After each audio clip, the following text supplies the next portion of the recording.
حضرت علی رضی اللہ تعالیٰ عنہ کی ایک حدیث ہے کہ ایک غلام ان کے پاس حاضر ہوا جو زر کتابت ادا کرنے سے عاجز ہو گیا تھا، یعنی آزادی کی قیمت دینے سے عاجز ہو گیا تھا، اور عرض کیا کہ میری مدد فرمائیے۔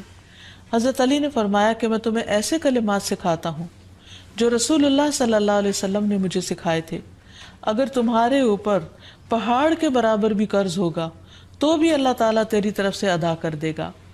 یوں کہا کرو، اللہم اکفنی بحلالک عن حرامک واغننی بفضلک عمن سواک۔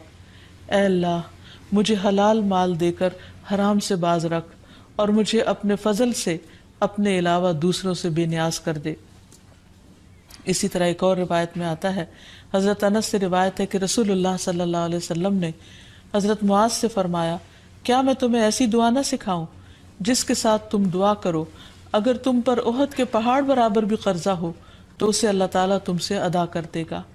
اے معاذ یہ پڑھا کرو، اللہم مالک الملک تؤتی الملک من تشاء وتنزع الملک ممن تشاء وتعز من تشاء وتذل من تشاء بیدک الخیر انک علی کل شیء قدیر، رحمن الدنیا والآخرہ ورحیمہما تعطیہما من تشاء وتمنع منہما من تشاء ارحمنی رحمتا تغنینی بہا عن رحمت من سواک۔ اے اللہ بادشاہت کے مالک، تو جسے چاہتا ہے بادشاہت دیتا ہے، جس سے چاہتا ہے ملک چھین لیتا ہے، جس کو تو چاہتا ہے عزت دیتا ہے، جس کو تو چاہتا ہے ذلیل کر دیتا ہے۔ تیرے ہی ہاتھ میں خیر و بھلائی ہے اور تو ہی ہر چیز پر قدرت رکھتا ہے، دنیا اور آخرت کا رحمان اور ان دونوں کا رحیم۔ تو جسے چاہتا ہے دنیا اور آخرت دیتا ہے اور ان کو جن سے چاہتا ہے روک دیتا ہے۔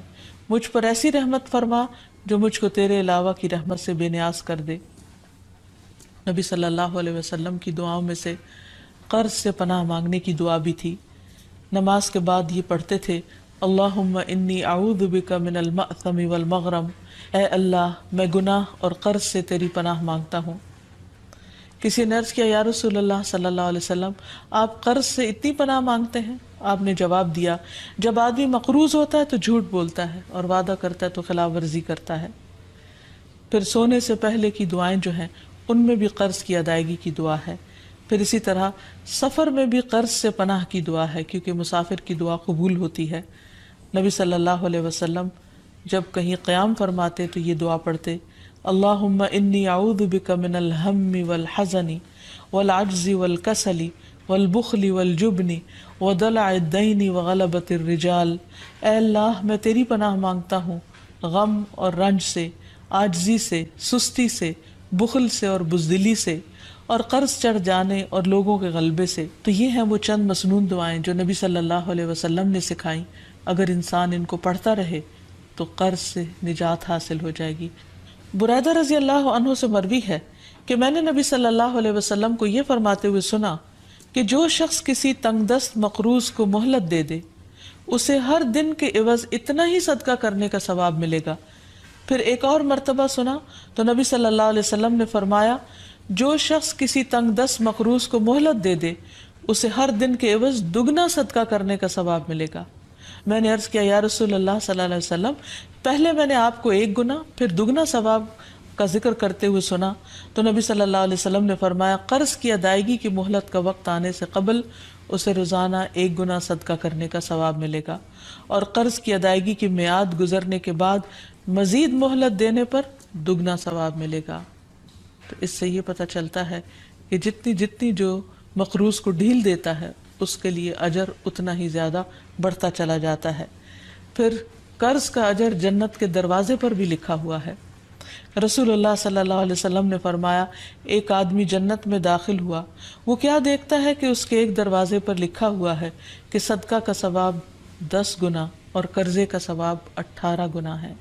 یعنی اگر کوئی شخص کسی کو کچھ 1 روپیہ دیتا ہے تو اس کے بدلے میں اس کو 10 نیکیاں ملتی ہیں، لیکن اگر کوئی شخص قرض کے طور پر کسی کو دیتا ہے تو اس کے بدلے میں 18 نیکیاں اس کو ملتی ہیں۔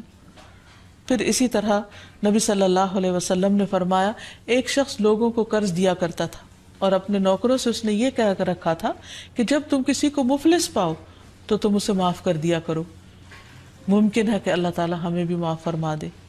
رسول اللہ صلی اللہ علیہ وسلم نے فرمایا کہ موت کے بعد جب وہ اللہ سے ملا تو اللہ تعالیٰ نے اس کو بخش دیا.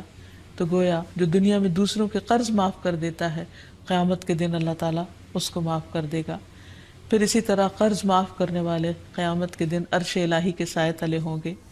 رسول اللہ صلی اللہ علیہ وسلم نے فرمایا جس نے تنگ دست کو مہلت دی یا اس کا قرض معاف کر دیا تو اللہ تعالیٰ قیامت کے دن اسے اپنے عرش کے سائے میں رکھے گا، جبکہ اس کے سائے کے سوا کوئی سایہ نہ ہوگا. ایسے شخص کو قیامت کے دن کی سختیوں سے بھی نجات ملے گی. پھر یہ بھی ہے کہ جو شخص کسی کو قرض معاف کر دیتا ہے اسے قیامت کے دن کی سختیوں سے نجات مل جاتی ہے. رسول اللہ صلی اللہ علیہ وسلم نے فرمایا جس کو یہ پسند ہو کہ اللہ تعالیٰ اسے قیامت کے دن کی سختیوں سے نجات دے دے تو اسے چاہیے کہ وہ مفلس کو مہلت دے یا اسے معاف کر دے. اللہ تعالیٰ ہم سب کو ہر طرح کی پریشانیوں سے محفوظ رکھے. وآخر دعوانا ان الحمد للہ رب العالمین. السلام علیکم ورحمۃ اللہ وبرکاتہ.